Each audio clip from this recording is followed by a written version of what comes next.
여러분 안녕하십니까? 광주 MBC 뉴스데스크입니다. 무등산 정상 군부대 이전 논의가 급물살을 타고 있습니다.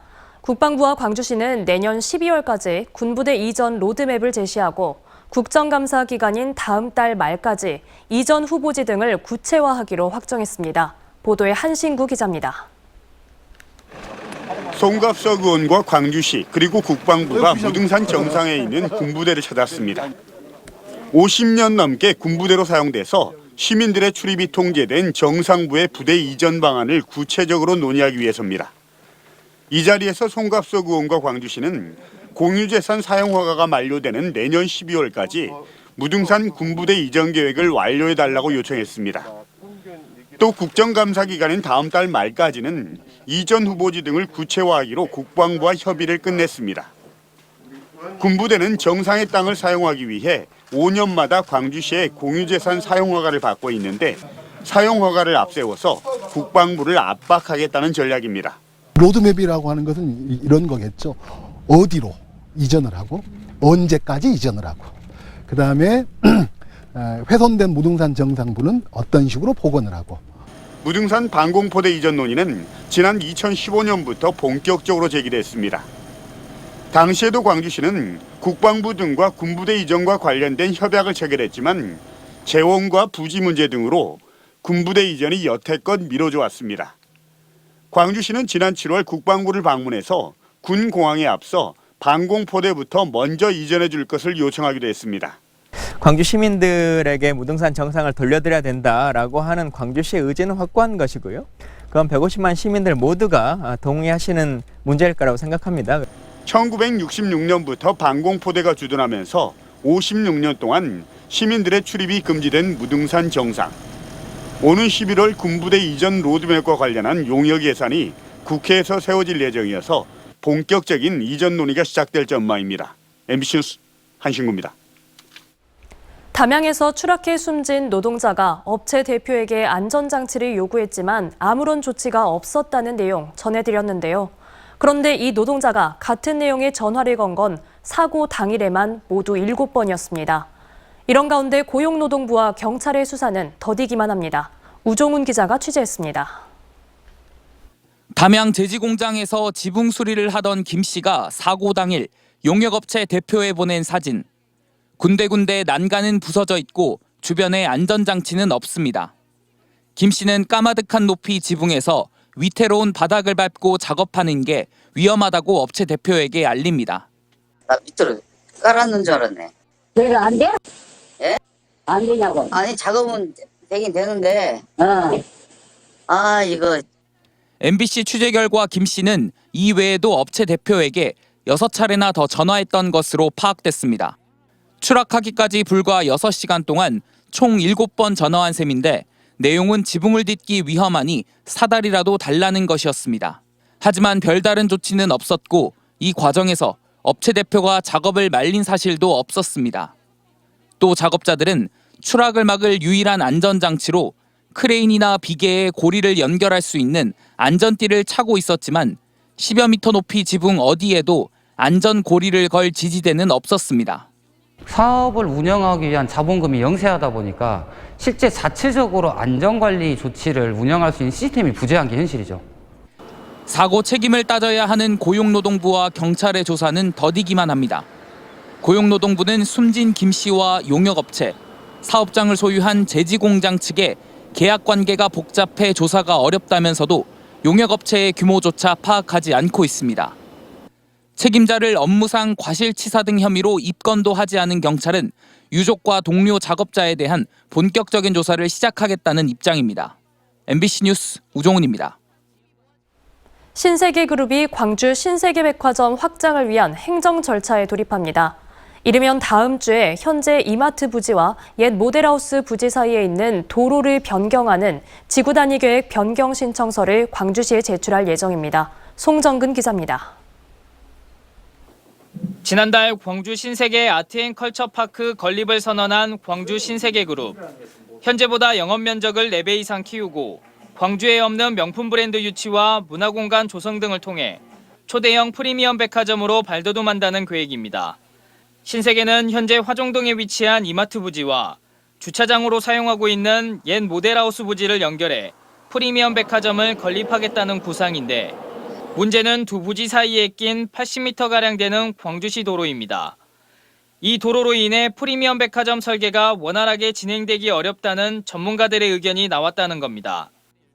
신세계는 시 도로를 사업부지로 편입하는 대신 120m가량 되는 대체 신규 도로를 개설해 시 도로를 기역자로 활용하는 방안을 담은 지구 단위 계획 변경 신청서를 이르면 다음 주 제출할 예정입니다. 신세계그룹은 백화점 주변의 정체를 해소하고 금호월드 접근성도 높아지는 방안이 될 것이라고 주장했습니다. 지금 현재 이마트 광주점 있는 부지 5,000평하고요. 그 옆에 최근까지 모델하우스가 있었던 주차장 부지 2,900평, 그 두 가지를 터서 광주 신세계그룹의 이런 움직임에 우려의 목소리도 나오고 있습니다. 지난 2015년에도 같은 자리에 호텔과 복합 쇼핑몰 시설 건립을 추진하다 특혜 시비 등으로 사업이 무산됐던 적이 있고 부지를 개발하면서 발생하는 가치 상승도 환수해야 한다는 지적입니다. 상승되는 어떤 그런 가치, 부가가치에 대해서 당연히 시 입장에서는 시민에 대한 환수 조치를 해야 한다고 생각을 하고요. 그 이전에 우선 교통영향 평가나 또 시민들에게 주는 여러 가지 불이익 이런 것들을 좀 충분히 검토해서 광주 신세계는 이와 같은 우려의 목소리를 알고 있다며 아직 신청서를 제안하는 단계인 만큼 지역사회의 목소리를 종합적으로 들은 뒤 구체적인 계획을 마련한다는 방침입니다. 한편 광주 신세계는 내년 하반기 프리미엄 백화점 공사 착공에 들어가 2026년까지 완공한다는 계획입니다. MBC 뉴스 송정근입니다.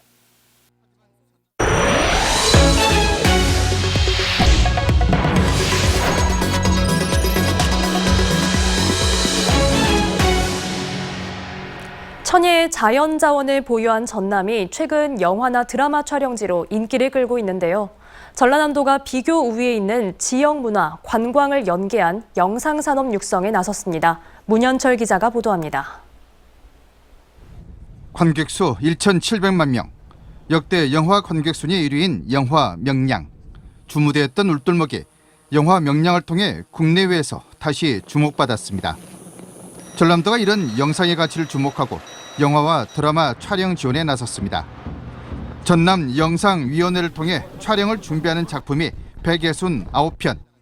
이 가운데 실제 촬영을 마친 작품은 명량 한산을 제작한 김한민 감독의 세 번째 작품인 노량을 비롯해 30여 편에 달합니다.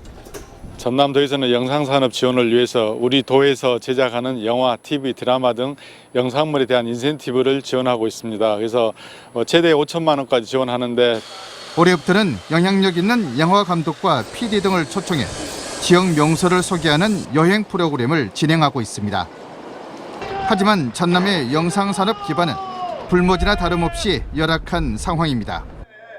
전국적으로 90여 개의 다양한 영화제가 열리고 있지만 전남은 목포의 독립영화제 하나뿐입니다. 그나마 예산과 관심 부족으로 한계에 봉착한 실정입니다. 저희는 이 영화제가 지역에서 좀 더 많이 이렇게 관객들 만나고 다양한 이야기들을 계속해서 생산해내는 그런 자리가 좀 되었으면 하는 바람을 갖고 있습니다. 네. 전남도가 영상산업 발전의 씨앗이 될 대표 영화제를 준비하고 있습니다. 가칭 남도영화제. 다양한 대중문화를 즐기는 페스티벌 영화제로 또 22개 시군과 연계해 관광 체류형 영화제로 내년 10월 개막을 목표로 하고 있습니다. 지금은 국내 영화제로 추진하고 있지만 앞으로 국제 영화제로 크게 이렇게 향상될 수 있도록 우리가 육성을 하고요. 단순한 촬영지에서 벗어나 영화와 드라마를 직접 만드는 영상산업 발전의 시발점으로 여겨지고 있습니다. 다만 영화와 드라마 산업이 당장 눈에 보이는 결실을 기대할 수 없는 만큼 전시성 정책이 아닌 전라남도의 전략적인 접근이 요구되고 있습니다. MBC 뉴스 문현철입니다. 민영돈 총장 징계를 놓고 갈등을 빚었던 조선대학교 법인이사회가 징계안을 철회하기로 했습니다. 조선대 이사회는 내일 오후로 예정됐던 총장 징계위원회 논의를 철회하고 이 같은 결정을 민영돈 총장 측에 전달했다고 밝혔습니다. 이사회 측은 학교 측에서 문제가 됐던 단과대학 학장 등에 대한 징계를 제청했고 구총장과 교무처장 등도 자진해서 징계를 요청해 총장 징계안을 철회했다고 설명했습니다. 이에 따라 단과대 학장 징계 등의 문제로 촉발된 조선대 이사회와 학교 측의 갈등은 봉합될 것으로 전망됩니다. 광주시가 다음 달부터 1인 가구가 전월세를 계약할 때 도움을 주는 안심 서비스를 제공합니다. 광주시는 전세나 월세 계약을 원하는 1인 가구가 동행을 희망할 경우 공인중개사와 일정을 협의해 함께 방문해 현장 확인과 계약서 작성 등을 도와주기로 했습니다. 광주시의 1인 가구는 전체 가구의 32%인 19만 4천 가구를 차지하는데 이 서비스를 이용하려면 매주 수요일 오후 시청 민원실을 방문하거나 광주시 토지정보과에 신청하면 됩니다. 더불어민주당이 내일 광주시, 전남도와 예산정책 협의를 갖고 지역 현안 해결과 예산 확보 방안을 논의합니다. 내일 오전과 오후 전남도청과 광주시청에서 열리는 예산정책협의회에는 이재명 대표를 비롯해 민주당 지도부가 대거 참석해 내년 지역 현안 예산 확보 등 협력 방안을 모색하게 됩니다. 이 자리에서는 광주 전남 상생 1호 협력 사업인 반도체 특화단지 조성과 함께 군공항 이전, 복합 쇼핑몰 유치 등 현안에 대해 머리를 맞댈 예정입니다.